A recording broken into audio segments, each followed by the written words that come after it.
People going viral on any of these social media platforms when you have skeletons in your closet is not a good thing. I've already talked about this man right here, Scott J. Tyler, 89. Scott J. Tyler, 89, has his full government name on the Twitter, which is wild, with his picture. So, this is what happened. All right, so this was a post on Facebook. Black Indulgence Corner says, imagine going on Twitter to talk mess about your wife who just gave birth to your child. It backfires deliciously, and people turn on you, pitchforks and torches, and then someone decides to do a reverse image search on your photo and discover you on a man loving man dating page. He deleted his Twitter. Now, he deleted his Twitter probably before that, but well, I don't really know the time frame. Did they find him on the man loving man dating page first or not? I don't know. But let's get into this just a little bit. So right here, you can see this picture matches this picture, right? All right, bet. So his profile picture. All right, so same picture. And this is on swingers.theadulthub.com, where this person says that he is a man loving man who's 33, says that he's ready to need to get some excitement back in my life, guys. So I don't necessarily know if Scott J. Tyler 89 is truly from the UK or not, but I do know that he did delete his Twitter. I know that he was getting dragged from here to there, back to here. And I really do hope that his wife saw it, and we'll go ahead and repeat this. My first is 8 weeks old. I can see why men cheat at this time. My wife completely ignored my existence for the first few weeks, and we had to have arguments to even get her to acknowledge me, not to mention be intimate. That's the biggest challenge. Baby is easy. Now, he's already picking these fights with this woman who just had a baby. Is he already just trying to creep out and figure out a reason that he's trying to leave, or what? I don't know. Is he going to be blindsided? We don't know. But I'm going to segue into this post from Zahn, who is a content creator. She has a Substack. She has a popular Facebook page as well. And she put out an article saying the myth of the wife who leaves without warning. Now, if Scott J. Tyler gets left without warning, he's just going to be blindsided. Like, I didn't even see it coming. We were perfectly fine. And then, bam, she just left without warning. I thought that this would be the perfect segue, starting with Scott and then moving to the nothing reasons why women just leave. She left me without warning.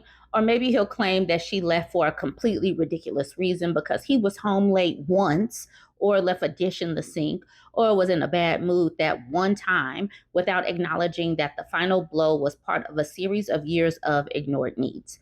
It's the familiar refrain of every angry and disillusioned divorced man, often followed by a long lament about how much he has suffered.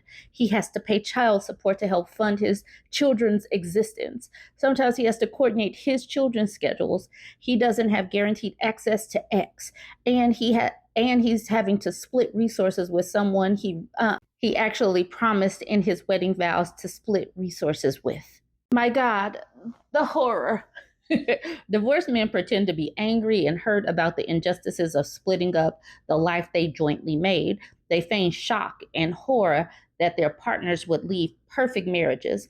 But what they're actually upset about is something that is much more insidious. They're angry that women are allowed to leave without permission because they're unhappy. They're aghast that after years of ignoring their partner's needs, their partners no longer want to be with them. So, why is this myth of the woman who leaves without warning so pervasive? And how does it serve patriarchy? All right, dispelling the myth of the woman who leaves for silly, trivial reasons or no reason at all. Think about all the women you know. Now, think about how much effort they put into their relationships, the books they read, the message boards they post, the endless ways they tie themselves in knots, making excuses for the loser man baby husbands and endlessly trying to find some way to make it work. Women are socialized from birth to overvalue men and relationships with them, to see men through rose colored glasses, to blame objectively abusive behavior on neurodivergence or trauma or just not knowing any better. anything but abuse. We do see a lot of these women excusing behaviors for ADHD or something like that, or autism. So, for a woman to finally gather the strength to leave is a Herculean task. She's literally spent years trying to make it work and got nothing in return. Now, think about the extent to which men are willing to sacrifice for their partners. Are they willing to go to couples therapy, to change their communication style, to do a few chores? Almost always the answer is no. Patriarchal relationships are built upon the idea that relational work is a woman's job. It's women who must contort themselves to make the relationship work, and the men should get to reap the benefits of these contortions. So if the relationship ends, men insist it's because the woman didn't do enough work. She left for no reason, because in the mind of the misogynist man, there's no reason that can justify leaving. Why do men do this?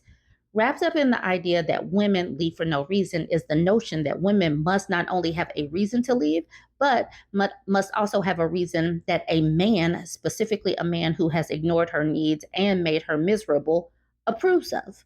The reason men do this is neither very interesting nor very complicated, because it makes them look better.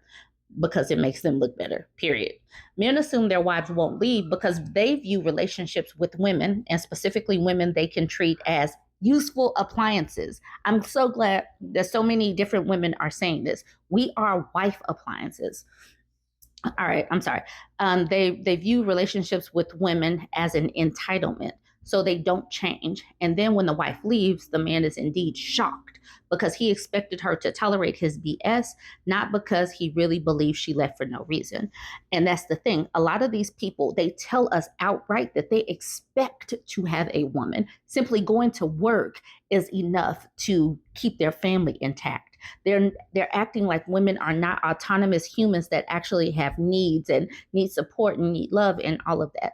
They're not acting like that because they literally believe that they're entitled to a woman.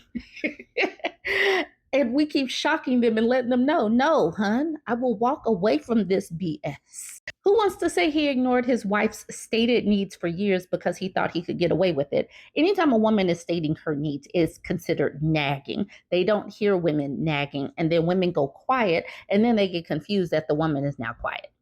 All right, it says the anger men feel in the wake of divorce is not because they have been unjustly abandoned, it's because they have to treat women like people, yes, or face the consequences. Is anger that they can't usually use divorce to permanently destroy their ex-partner's lives for daring to leave.